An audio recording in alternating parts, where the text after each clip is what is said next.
বাপ মরে যাওয়ার আগে জমি এক কাঠা লিখে দিয়ে যায়নি, আমার এই পথে যায় যায় এই জমি তাগের বানাই নিয়েছে।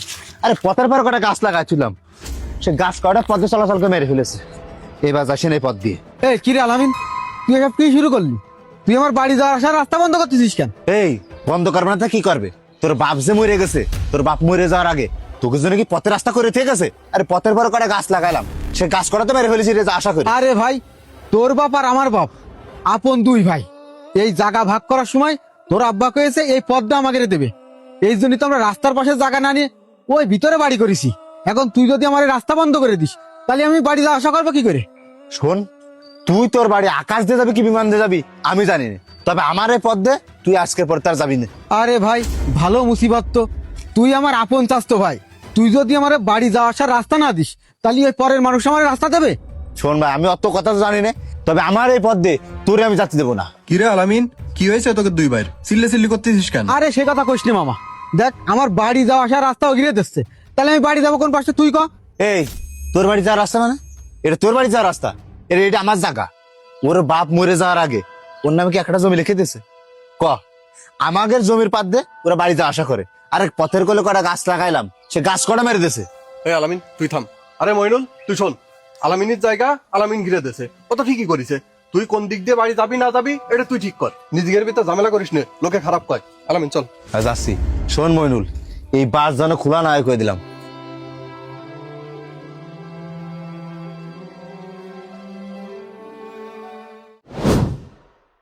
মামা, সেদিন আমার স্বাস্থ্য ভাই তোমার সামনে আমার বাড়ির রাস্তাটা বন্ধ করে দিলে, আর তুমি তারে কিছুই কইলে না। তুমি আরো তার পক্ষেই কথা কইলে যেন আমার বাড়ির রাস্তাটা বন্ধ করে রাখে। শোন মইনুল, ওই দিন আমি তো ছিলাম বিপদে, এই জন্য উচিত কথাটা বলতে পারিনি। 3 বছর যাবত 1 লক্ষ টাকা পাবো ওর কাছে, ও বুড়োই যাচ্ছে, টাকাটা দিচ্ছে না। শোনো মামা, আলামিন কিন্তু ওর শ্বশুর বাড়িতে নতুন জায়গা কিনেছে না, ওর শ্বশুর বাড়ির নতুন বিল্ডিং এর কাজ ধরেছে, ওর কাছে এখন টাকা আছে।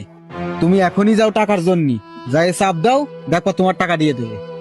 তুই আমার একটা ভালো খবর দিছিস রে, আমি এখনই যাচ্ছি, যাই দেখি আমার টাকা কি করে না দেয়। আজকে যদি টাকা না দেয় তাহলে এর একটা হেস্তনেস্ত করে ছাড়বো। ঠিক আছে, যাও।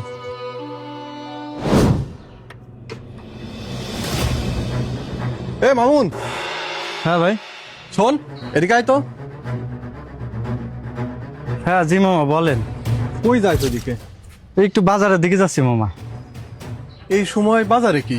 আলামিন ভাই তো শ্বশুর বাড়ি জমি কিনিল, তো এখন আল্লাহর রহমতে সেই জায়গায় বিল্ডিং এর কাজ ধরেছে, তো এখন বাজারে যাচ্ছি রড সিমেন্টের দোকানে একটা হিসেব করতে। আরে তো মইনুল আমার সেদিন ঠিকই কইলো। মামা চুপ করে আছেন কেন, কিছু বলবেন? না কিছু না। তোর আলামিন ভাই কোনে এখন? ভাই তো শ্বশুর বাড়ি বিল্ডিং এর কাজ হচ্ছে, তো তাই দেখাশোনা করতেছে। বিল্ডিং এর কাজ দেখাশোনা করতেছে? তোর ভাই যে 3 বছর আগে আমার কাছ থেকে 1 লক্ষ টাকা নিল, আমার এই টাকা দিয়ে তো কোনো নামগন্ধ নেই রে, আবার বিল্ডিং করতেছে। তোর ভাইকে আমার টাকা দেবে না? মামা এই বিষয়ে আপনি আলামিন ভাইয়ের সাথে কথা বলেন, আমি কিছু বলতে পারবো না। মামা তাহলে আসি আমি। বলতে পারবি কি না পারবি আমিও দেখতেছি, দাঁড়া।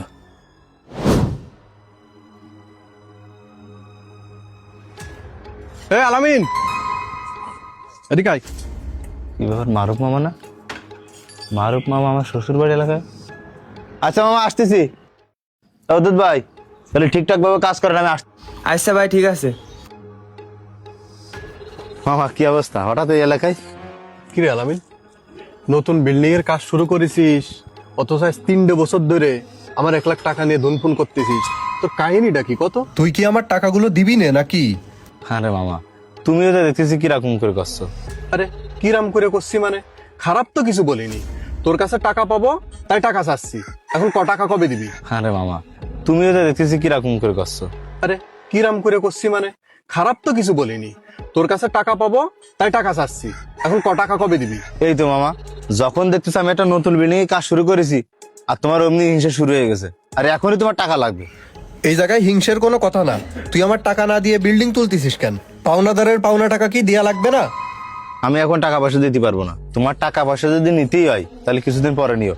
এখন বাড়ির কাজ ধরেছি, এখন কোনো টাকা পয়সা আমি দিতে পারবো না, থাকো আমি চলে গেলাম। আমার টাকা না দিয়ে তুই বিল্ডিং করতেছিস, তোর বিল্ডিং করা দেখাচ্ছি আমি, দাঁড়া।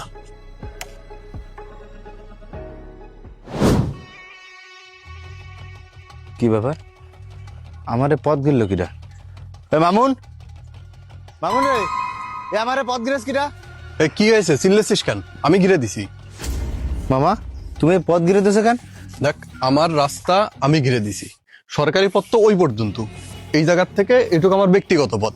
আমার ইচ্ছা হয়েছে আমি ঘিরে দিছি। মামা, তুমি যদি আমাকে বাড়ির রাস্তায় এভাবে ঘিরে দাও, তাহলে আমরা বাড়ি যাবো কি করে? তুই কি করে বাড়ি যাবি কি না যাবি এটা তো আমি জানি না। আজকের থেকে এই রাস্তা বন্ধ। মামা, তুমি জানো না তা কিরা জানে? তুমি তো আমাদের প্রতিবেশী, আর তুমি এই পথটা রাখেছো আমাদের সবাই যাতায়াতের জন্য। সবার ব্যবহারের জন্য রাখা হয়েছিল, কিন্তু আজকের থেকে তোর জন্য এই পথ বন্ধ। আগে টাকা দিবি, তারপর রাস্তা ব্যবহার করবি। মনুল, দেখ, মামা আমার প্রতিবেশী হয়ে আমার যাতায়াতের পথ বন্ধ করে দিয়েছে। আরে ভাই, তুই আমার আপন চাস্তো ভাই, তুই কি করে পারলি আমার বাড়ির রাস্তা বন্ধ করতে? আর মামা না হয় তোর প্রতিবেশী, সে তোর প্রতিবেশী হয়ে তোরা কি করে রাস্তা দেবে? মামা, তাহলে তুমি আমার রাস্তা খুলে দিবা না? হ্যাঁ, আমি তোর রাস্তা খুলে দেবো, কিন্তু তার আগে তুই মইনুলের বাড়ির রাস্তাটা খুলে দে। আমি তোর কথাটা সেদিনই বলতাম, কিন্তু ওই যে তোর কাছে আমি 1 লক্ষ টাকা পাবো, এই জন্য সেদিন কিছু বলতে পারিনি। আগে যাবি, মইনুলের রাস্তা খুলবি, তারপর আমি তোর রাস্তা খুলে দেবো। আর হ্যাঁ, তুই মইনুলের আপন চাস্তো ভাই হয়ে যদি ওর সুবিধা অসুবিধা না দেখিস, তাহলে সমাজের মানুষ কি করে তোকে সুবিধা অসুবিধা দেখবে? আর তোদের আব্বা যখন মারা গেছে, তোদেরকে কিন্তু এই আমরা প্রতিবেশী আমাদের কাছে রেখে গেছে। আর সমাজে বসবাস করতে হলে এই সমাজের মানুষের কথা একটু মানতে হয়, মানুষের সুবিধা অসুবিধা দেখতে হয়। আর তোদের জমি ভাগের সময় মইনুলের আব্বা তো বড়, তোর আব্বা ছোট, সেই হিসাবে সামনের থেকে জায়গা দিছে। এখন তুই বল, তুই এই যে মইনুলের সাথে যে কাজটা করতেছিস, এটা কি ঠিক করতেছিস? তোর বাপ মারা যাওয়ার সময় এই যে জায়গা সম্পত্তি কিছুই কি সাথে করে নিয়ে যেতে পারিছে? কিছুই কিন্তু নিয়ে যেতে পারিনি। মানুষ মারা যাওয়ার পরে 3 টুকরো কাফনের কাপড় ছাড়া আর কিছুই সাথে করে যায় না। তুই যদি এখন কোনো বিপদে পড়িস, আমরা প্রতিবেশীরা তোর পাশে থাকি বা না থাকি, তোর এই ভাই কিন্তু সবার আগে তোর বিপদে পাশে দাঁড়াবে। এই জন্যে ভাই ভাইয়ের ভিতরে গেন্দাম করতে হয় না। যা যায় এখন ওই বাড়ির রাস্তা খুলে দিবি। ঠিক বলেছো মামা, তুমি আমার চোখ খুলে দিছো। এখনই চলো, আমি আমার স্বাস্থ্যবার বাড়ির পথের রাস্তা খুলে দিচ্ছি। আসো। মামা, এই যে আমি ওর নিজে হাতে ওর পথের রাস্তা বন্ধ করিলাম, আবার নিজে হাতে খুলে দিচ্ছি। মামা, আমি আর কোনোদিন মইনুলের রাস্তা এভাবে বন্ধ করবো না। মইনুল, আমি না বুঝে তোর সাথে অন্যায় করে ফেলেছি, এবার মাফ করে দিস। না রে ভাই, মাপ চাচ্ছিস কেন? তুই যে তোর ভুলটা বুঝতে পারিস, এটাই মেলা। তোর উপরে আমার আর কোনো রাগ ক্ষোভ নেই। তাহলে ঝামেলা তো মিটে গেল। নিজেদের ভিতরে জায়গা জমি নিয়ে এরকম ঝামেলা করতে হয় না। আর রাস্তা বন্ধ করা এটা কিন্তু সবচেয়ে নিকৃষ্ট কাজ। কারোর রাস্তা কোনো সময় বন্ধ করতে হয় না। চল বাজারের দিকে যাই। বর্তমান সময়ে সামান্য সম্পত্তির জন্য আপন রক্তের সম্পর্ক ভুলে যায় মানুষ। অর্থ সম্পদ নয়, সম্পর্ককেই গুরুত্ব দেওয়া উচিত। ভিডিওটি ভালো লাগলে শেয়ার করে দিবেন।